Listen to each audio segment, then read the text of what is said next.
Loh kula itu karena hidup dengan istri saya sama anak saya. Jadi yang ngurus anak saya sendiri. Jarang kula ngurus dalam jarang. Ya, memang itu memang saya punya standar pakai kitab-kitab kados hikam. Saya ini merasa hidup di dunia itu sendiri. Saya tak warai la Allah kalau kotar.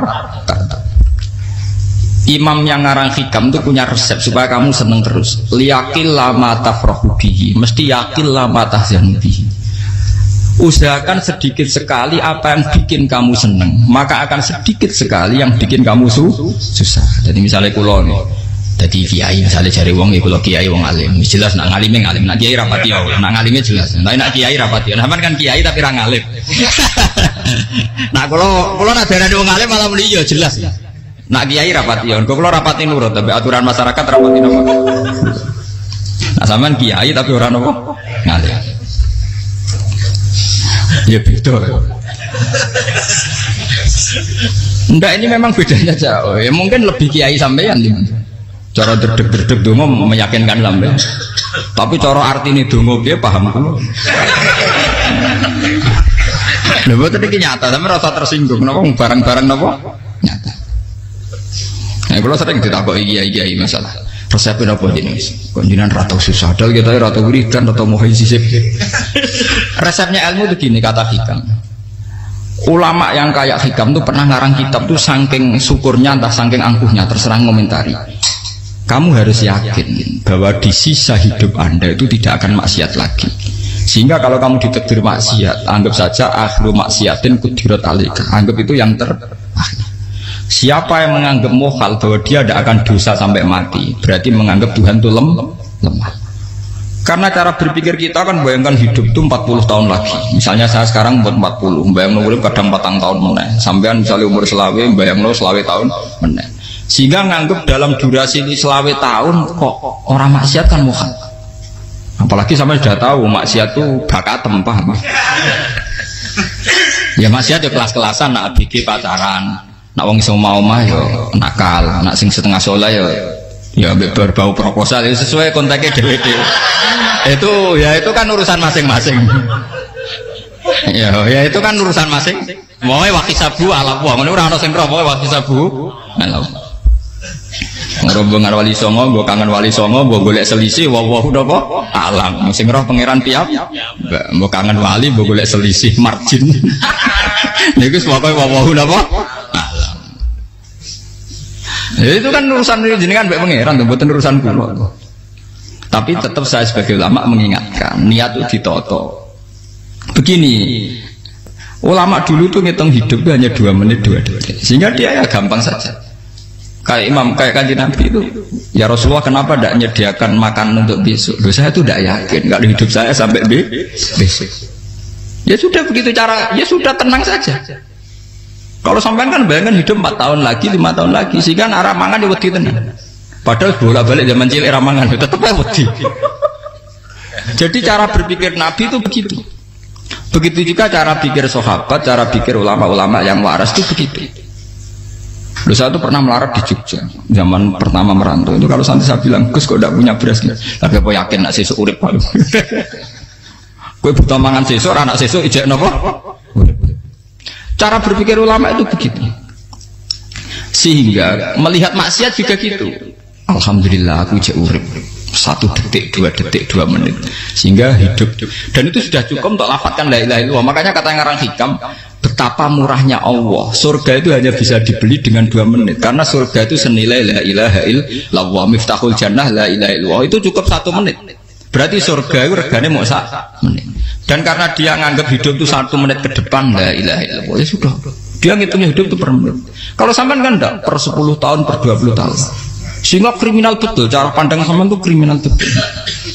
Sehingga bayang kudu di duwe, kudu di bojo, nak kiai kudu di pengaruh. Nah kalau saya enggak. Saya meskipun tidak sehebat itu, tapi mewarisi keilmuan mereka. Jadi misalnya saya jadi ulama itu bayang dong, di santri musito Islam pokoknya ke Ahmadiyah ya gitu saja. Ya pokoknya ya sudah gitu. Orang bayang santri sing kelambinan takwa khusyuk salam tempel demen gelo, demen apa? Udah tanyakan santri-santri saya itu mungkin belum pernah nyuri istri saya bikin kopi. Bisa dihitung.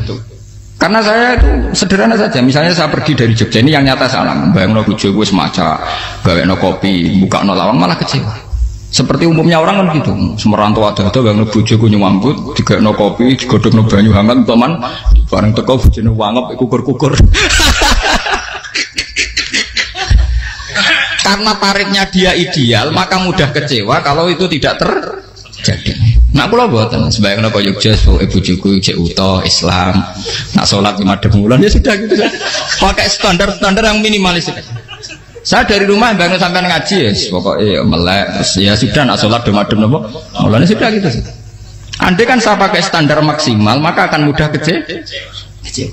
Rasulullah juga begitu. Rasulullah itu ngadepi Sayyidah Aisyah itu ya begitu, ngadepi Hasan Husain. Sehingga tidak ada cerita Nabi mudah kecewa betul. Karena Nabi bayangkan anak istrinya itu ya minimalis sekali, urusan dunia loh maksudnya minimalis sekali. Misalnya Nabi pagi-pagi tanya, ya Aisyah apa ada sarapan? Enggak ya Rasulullah, ya idzan asumu kan itu saya puasa. Kalau sampean usul-usul ora digekno kopi wong wedok opo? Itu kan repot. Muni-muni itibak sunnah Rasul tapi tidak pernah sampean mendekati sunnah napa? Rasul. Sehingga ya tenang saja Nabi. Saya tuh alhamdulillah bisa niru dalam gitu-gitu tuh bisa. Makanya ini kiai muda paling jauh. Banyak kiai-kiai yang sepuh itu kalau urusan gitu konsultasi masa. Gus resep apa kain? Ini kula resep era dekaran apa? Juga saya tidak pernah bayangkan opo tanggaku seneng aku atau orang sing ngaji aku kecewa, tidak pernah bayangkan. Sampai itu kan makhluk, tidak penting. Kecewa itu tidak benar. Saya itu orang alim, ngerti ini warido kamat lubi, ora warido kum. Yang tak gulai ridane pengiran, ridane sing ngaji, ridane konsumen. Itu apa? Makhluk tidak penting. Itu harus dilatih.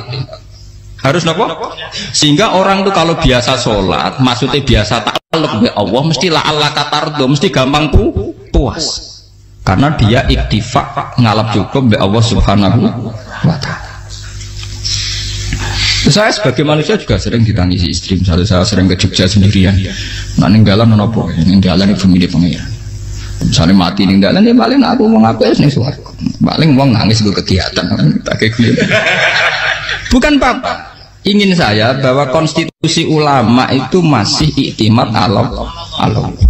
Kalau kita kan enggak. Cara berpikir kita ngaji itu ideal sing ono podium, sing ngaji kelaminan takwa kabeh, ketunan kaji kabeh, diluk kabeh. Kita akan pakai standar-standar yang dengan asumsi kita. Padahal Nabi zaman sugeng al iman hahuna wa yusiru ila qalbihi sadrihi salah. Iman itu urusan hati. Komitmen sampean be Allah Subhanahu wa ta'ala. Nah ini resepnya. Makanya kata hikam yakinlah mata frohubi, mesti yakinlah mata zanibi. Sedikitlah kamu gembira dengan satu hal, nanti akan sedikit kamu yang kecewa. Artinya misalnya kata kulo sebagai ulama seneng kulo nu ijek iman, ya nggak kayak ngawang. Ya sudah bilang.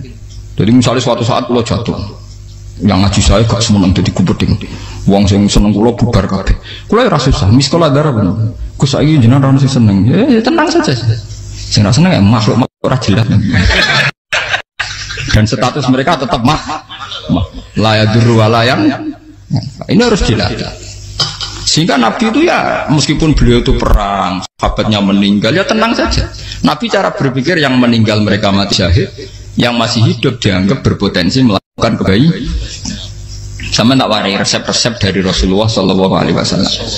Saya ini sebetulnya memaksa, menjelaskan ini maksa, karena saya inginnya jadi ulama yang kayak umumnya orang, tidak ideal lama. Tapi kan saya ditakdir ilmunya itu ideal, jadi terpaksa saya jelaskan. Tapi kalau perilaku saya tidak akan ideal. Soal ngawur, saake mari Ghafuri pengiran nganggur balik cerita. Ada seorang wali, karena dia wali itu doa di multazam, ya Allah saya ini minta satu hal. Karena dia wali maka tidak minta uang, tidak minta jabatan, minta engkau takdir saya tidak pernah maksiat. Itu kan bagus sekali, minta doa ditakdir gak maksiat kan ada. Dari pengiran malah Syafi'i. Fa'ena ada ghufran. Karena tahu maksiat malah sifat ghafurku tak ada kok di. Gambarnya pengiran ini sifat ghafurku rak nganggur. Malah tidak ada orang selain Nabi kecuali ditakdir tahu maksiat dan sifat ghafuri pengiran efektif. Paham apa? Lara sampean kan Ghafuri bonggo kabeh, dadi karek sadidul ikop. Karena maksiate sampean sering. Jadi sifat Ghafuri wis berlaku aktif. Saya karek nunggu sifat sadidul ikop. Paham ya? Itu beda dengan wali-wali. Sifat sadidul iqab mau aktif, mereka tidak punya dosa. Malah pangeran bingung gak kok sifat ghafuril. Apa tak kok ghafur atau dosa. Didakoki sadidul iqab gak tahu maksiat. Jadi pangeran malah sing bingung. Nak kowe ora tau maksiat ghafur kok tak dakoki. Kok ora tau maksiat, wong iku ora tau apa? Didakoki sadidul iqab gak mungkin atau maksiat. Lah pangeran ape dakok ghafur kan syaratnya dosa sik. Sampeyan kan walian. Ghafure wis dintekno. Keseringan kepake, paham ya? Karek nopo? Karek sadidul iqab. Ya itu memang standar Tuhan. Semua Quran itu kalau nyeritakan gitu. Nabi ibadi anni anal ghafurur rahim. Kawulaku ceritani aku ghafurur rahim. Tapi yo ceritani wa anna adabi wal adabul alim. Jadi nabi ibadi anni anal ghafurur rahim wa anna adabi wal adabul alim. Kalau Nabi Ibrahim, Nabi Muhammad, inna rabbaka lasari'ul iqab. Pangeran cepat nyiksane. Tapi wa innahu laghafurur. Jadi dua sifat ini pasti aktif.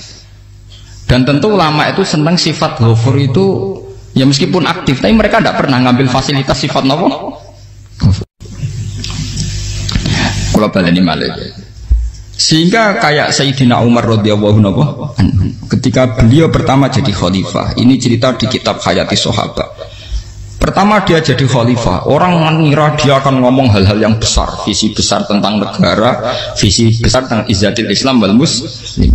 Tapi ketika Umar pertama pidato begini, ayuhal muslimun ayuhan nas, ana, dari kata Sayyidina Umar, ana hulamun min bani Mahsud, akulu min kholati, saya ini pemuda dari Bani Mahsud. Kecil saya bisa makan karena bulik-bulik saya punya kebun kurma yang kalau saya memanen diopahi beberapa biji dan itu menjadi kuti wahayati, menjadi saya bisa hidup. Terus wassalamualaikum warahmatullahi wabarakatuh. Orang itu penasaran semua. Orang jadi khalifah pertama dibenem jadi Amirul Mukminin, pidatonya ngenang masa kecilnya ra kelar mangan, kelare mangan mergo buruh bulike. Paham ya? Ngondoh kurma terus dikai tamarotin, beberapa kurma sing dadekno iso. Dan itu saya pakai sampai ketemu Allah Subhanahu wa taala, saya pakai. Misalnya sekarang saya mulya, misalnya kalau dibilang mulya ya ana sing nyucup, ana sing husnudzon, ana sing hormat, macam-macam sawangane. Itu bodoh sekali kalau saya menikmati itu, bodoh sekali. Paling banter nikmati dicucup, dihormati itu apa? Tapi kalau nikmatnya bisa makan saat itu tuh nyawa. SBY jadi presiden prestasi, Gus Dur jadi presiden prestasi, tapi umpama presiden tetap mangan. Prestasi tertinggi ada bisa makan selisat dirumki gojogonyo. Makanya Umar mengingatkan, sebetulnya nikmat tertinggi saya itu tidak saat saya jadi khalifah, saat itu kok aku iso mangan, cara gak aku mati. Paham ya? Jadi itu luar biasa. Kita ini kan menjadi angkuh karena ngitung nikmat itu yang besar-besar, punya prestasi, punya. Kalau saya enggak ngitung nikmat itu kelar mangan gak mati, kan gampang. Sehingga saya tidak mudah kecewa karena tarifnya minimalis, gak gampang apa? Jadi misalnya kalau kapan-kapan kok berhubung, Gus ini Tuhan rasanya jangan ngeten-ngeten. Oh makhluk itu ya gak apa-apa. Kalau di status kiai kan seakan-akan ngomongnya sakral, seakan-akan mandi. Tapi nak tak status, oh makhluk itu ngomong-ngomong ya sudah kan. Menjadi kan sudah distatuskan sebagai apa? Makhluk. Tentu makhluk statusnya la yadurru wala yanfa. Di sini ini penting. Orang-orang ahli tauhid tentu tidak punya kesusahan. Innalladzina qalu rabbuna wa tsummas taqamu. Mesti tidak ada kesusahan sama sekali. Misalnya ulama-ulama dulu mau mati ya tenang saja. Mati kedua itu mati paling menantang ya, menyenangkan sekali. Karena mati yang seru itu mati zaman Al-Adam. Misalnya saya kelahiran tahun 70. Tahun 40-50 kan belum ada saya. Itu mati yang sejati karena Al-Adam. Kenapa? Al-Adam tidak ada. Mati yang nanti itu mati yang petualangan karena saya mati setelah menyaksikan kekuasaan Allah, setelah husnudzon sama Allah, sehingga mati yang menuruti kerinduan akan ketemu sang kekasih. Makanya Jalaluddin Ar-Rumi ketika mau meninggal dan orang-orang muridnya nangis, dia marah-marah. Hei murid-muridku, betapa bodohnya engkau. Saat kayak ini yang saya tunggu, saya sudah menyesal sampai Allah dat cinta senang. Aku kecewa waktu makhluk-makhluk koyo kowe. Saiki wis wayahe aku goleki kholik dat cinta senengi malah mbok tangi. Cek bodone kowe. Saat-saat sing tenteni malah mbok tangi. Betapa aku lamanya menunggu kematian ini. Mergo hidup itu keterpisahanku mbek Allah, kemen ketemu kowe. Malane Jalaluddin Rumilah yang mengistilahkan mati itu malam pengantin. Makanya fal'an awanus tirok minkum wa awan wisol habibi.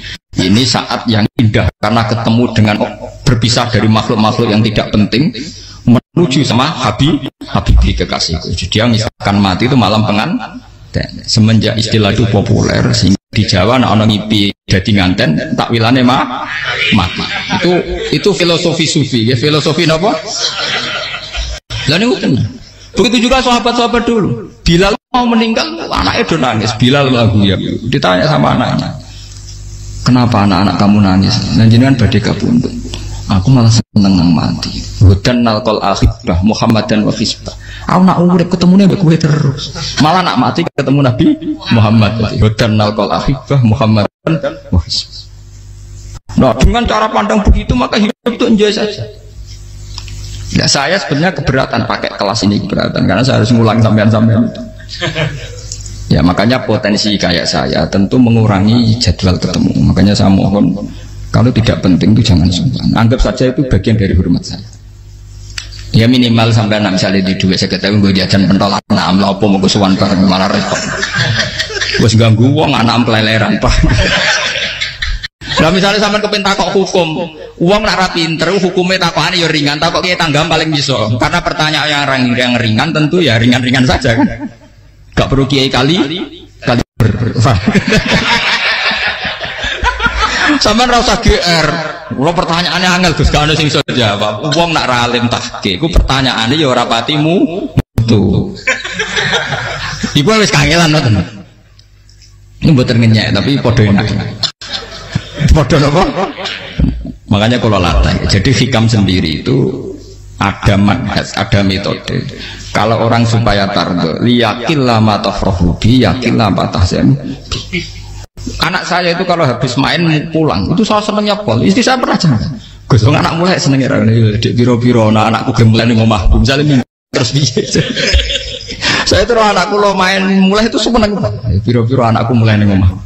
Dipanggil anak saya bapak itu senengnya tak boleh. Biro-biro ada yang manggil bapak. Jadi saya pakai standar minimalis. Saya tidak pernah pakai tarif. Dia anak yang ideal dihormati orang-orang. Sampai anakku sujud nih pangeran, ngerti pentingnya mau tasbih. Makanya anak saya tak namakan tasbih semua. Itu ya sudah senang. Saya tidak pernah bayangkan anak saya jadi kayak besar dihormati juga. Mari gampang kecil. Ya sekolah kan Sayyidina Umar. Saya pemuda dari Bani Mahzum. Yang kecilnya bisa makan karena buruh bulikku. Akal tuh tamarot. Wah itu saya baca tuh nangis betul. Betapa hebatnya Sayyidina Umar. Mengingatkan ulang bahwa nikmat tertinggi itu ya makan, karena makan kaitannya nyawa. Orang jadi bupati, enggak jadi bupati tetap makan. Jadi kalau ngantin saya tarifnya minimalis sekali. Nah, kalau orang sudah makan gitu, lah Allah kata tertentu mudah sekali. Tapi kalau sampai tarifnya ideal harus di mobil, kudu sanggup akeh. Masuk gue mobil gak sanggup akeh. Barang gue sanggup akeh, kudu gue penderek. Masuk kiri lu juga kok tanpa penderek. Tanpa penderek macur. Masuk orang kena dikeloli, jadi malah repot. Akhirnya gue mau ngaju. Harus selingkuh dari sing we. Itu lapor perkara meneh.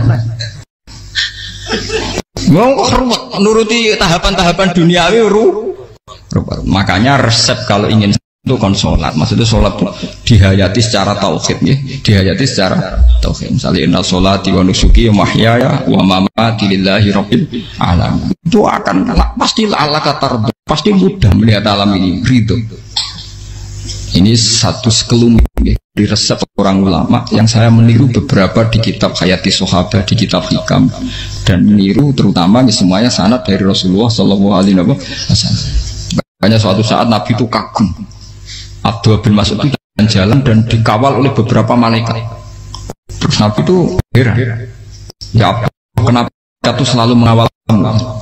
Kata Abdullah bin Mas'ud, ya Rasulullah, inilah akhtu khutwatan illa wa azunnu alla akhtu wa ukhra wa ma akaltu luqmatan illa wa azunnu alla alqamu ukhra. Saya itu tidak pernah melangkah kecuali saya tidak pernah yakin apa betul saya bisa melangkah lagi. Jadi perlangkahnya itu dia iktimat Allah. Dan saya tidak pernah mengunyah satu kunyahan kecuali saya tidak yakin apa betul saya bisa mengunyah lagi. Setiap kunyahnya tetap semuanya ada bismillah. Semua itu atas nama pertolongan, atas kata Rasulullah. Orang andikan saya ada nabi terakhir itu jadi nabi. Jadi kemana? Makanya dulu nabi itu sering ngendikan, andikan orang-orang kayak gitu itu ada nubuah, tentu mereka punya derajat apa? Nubuah. Jadi tidak jadi nabi tapi punya derajat apa? Nubuah. Nah, orang yang cara berpikir gitu tentu tidak khawatir apa yang hilang dari dirinya, karena dia berkontrak dengan Tuhan hanya per menit per detik. Jika mempunyai resep al-mu'min yusiru sana Allah ayakuna li nafsi zakiron. Seorang mukmin yang sejati tentu kontaknya dengan Allah Subhanahu wa taala, dan dia tidak pernah ingat dirinya sendiri. Kayak sampai pas umat tapiil, Allahu Akbar, Allah Maha Besar, subhanallah. Selalu ana wong ngrasani termasuk lali utangnya barang itu. Tapi yang jelas kan menjadi enjoy dengan dirinya sendiri. Paham ya? Menjadi enjoy dengan dirinya. Karena dia tidak sering punya kontrak dengan makhluk. Nah ini maksudnya Allah kamu. Janganlah Allah kata kamu pandang. Apa nak sholat terus kabul kajar. Apa nak sholat terus untuk duit ya ber. Karena cara pikir iso aja nak duit ya. Duit ya. Dan ini resep ya. Dan resep ini dari ulama-ulama yang istinad ila Rasulillah Shallallahu Alaihi Wasallam. Karena kalau Nabi itu memang cara pandang. Aisyah itu pernah ditanya. Ya, saya ini ingin makan apa yang dari sahabat ini masih. Wah ya Rasulullah sudah habis karena tak kasihkan tetangga. Itu Nabi tidak marah-marah, malah bilang kamu benar Aisyah, biru yang kamu kasihkan tuh yang masih. Kau nak daging dipangan dewi kadang nuruti nafsu, nak dikekno wong sudah kau nuruti perintah pengen. Jadi kanjeng Nabi beneran Aisyah dagingnya ijek. Mau kalau nanti yang malah ijek, sing bogo sudah kau malah sing ijek. Cara berpikir Nabi itu begitu. Tapi tahu-tahu disederhanakan sunnah Nabi serbanan. Lah itu kan ya memang itu bagian dari sunnah Nabi, tapi sunnah seharga 10.000. Paham ya? Ya monggo mawon sampean sunnah Nabi serbanan gitu, tapi itu sunnah yang bisa dibeli dengan murah. Hakikatnya sunnah Nabi itu rata-rata bentuknya perilaku. Napa? Zaman delok dawuh Aisyah tengene tiba berjanji kana khuluquhul Qur'an wa shimatuhul ghufran yansahu lil insan wa yafsahu fil ihsan wa ya'fu 'anil dzambi idza kana fi haqqihi wa sababi. Kana khuluquhul Qur'an, nabi ku akhlak dasare wis kaya Quran plek. Urusane akhlak. Wa shimatuhul ghufran, ciri utama sifatnya nabi gampang nyepuro. Yansahu lil insan. Dan nabi punya niat baik pada seluruh manusia. Wa yafsahu fil ihsan, sering melakukan ihsan. Dan sunnah Nabi ngoten kan luwih sering kula Quran ya wis hafal mulang. Wasimatu ghufran kula gampang nyebut sampean ngaji angop ora tau tamu. Yang sahulil insan kula bedina nate tiyang mulang. Wa yafsahu fil ihsan tak gampang. Kula mulang ora tau. Itu sakmene kudu podium kudu wong dilo ya ora. Pokoke akhir kiamat dia ya madhep mulon ya sudah. Loh itu kan dawuh Aisyah ketika ditanya kaifa kana khuluqu Rasulillah, dan itu semua dijawab oleh ahwal, oleh sebuah perilaku. Tidak ada Aisyah jawab nganggo atribut. Oh Nabi itu jubahan serbanan, tidak ada itu. Memang itu sunnah ya, satu itu sunnah kan, jangan salah paham ya. Tapi itu sunnah yang tidak dijawab oleh Aisyah, sunnah yang sampean jawab sendiri, paham? Aisyah yang istrinya Rasulullah ketika ditanya kaifa kana khuluqu Rasulillah, beliau jawab kana khuluquhul Qur'an wa simatuhul ghufran yansahu lil insan wa yafsahu fil ihsan. Semuanya akhwal wa ya'fu 'anil dzambi idza kana fi haqqihi wa sababi wa idza dia haqqu wa lam yakun li ahadi marra'ahu badihatan haba wa idza ta'ahul miskinu ajaba yaqulul haqqa walau kana murra wa la yutmiru lil muslimin bisaw wala. Semuanya itu akhwal, satu perilaku sosial. Saya mengakui kalau serbanan sunnah, ya saya ngakui. Tapi sunnah terus karena saya mewakili yang akhwal tadi, yang apa? Lah mungkin untuk sampeyan monggo kalau untuk ngisi sunnah. Tapi mbok ya adil itu. Ini bukan kritik mboten nggih. Yang meyakini serban sunat kan sudah banyak dan itu bagus. Tapi cobalah juga meyakini ahwalu Rasulillah. Makanya mansanna sunnatan itu rata-rata ulama maknani siapa yang ikut sunnahnya Nabi. Rata-rata ulama nafsir ahwalu Rasulillah wa af'alu, perilaku sosial Rasul. Makanya terusannya wa idza ja'ahul miskinu ajabah, kalau dipanggil orang miskin ya datang.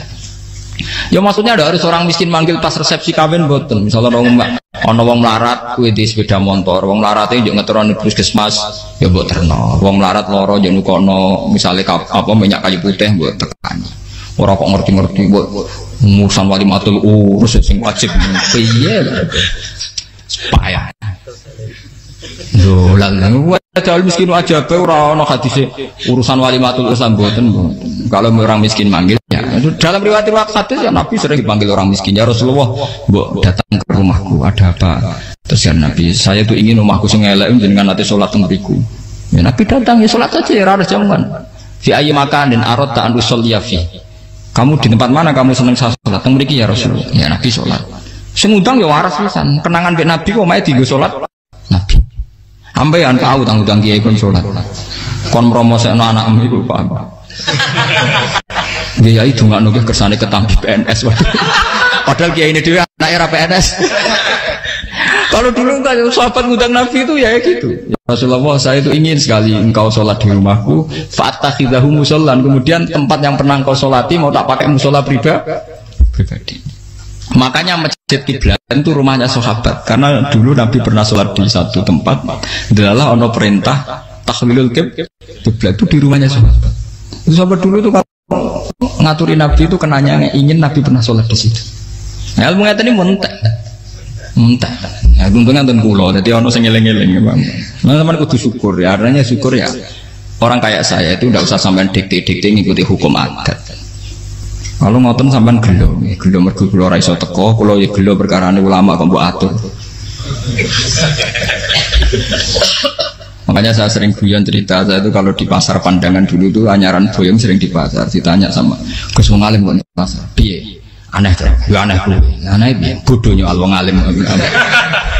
Kadang masyarakat tuh tidak sadar keanehan dirinya sendiri. Mereka enak saja merasa kalau orang alim ke pasar tuh aneh. Mereka tidak sadar orang bodohnya al wong alim ya aneh. Enak saja mereka mikir sepi. Faham ini supaya sampean la Allah kan apa tar.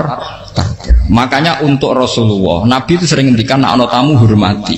Tapi etika mertamu di Rasulullah itu walakin idza du'aitum. Mertamu Nabi itu ditimbali. Walakin idza du'itum du'iya mabni majhul. Ketika kamu ditimbali fatwa. Jadi ya ayyuhalladzina amanu la tadkhulu buyutan nabiyyi illa ayyudzana lakum. Jadi untuk sowan Nabi itu nunggu meskipun sahabat tuh rindu Nabi, tidak berani sowan ke dalamnya Nabi. Kalau ingin ketemu Nabi di bareng pas sholat jamaah, karena Nabi pasti keluar di masjid. Andai kan Nabi nerima tamu di rumah, ora sido dadi Nabi. Sama nompo tamu.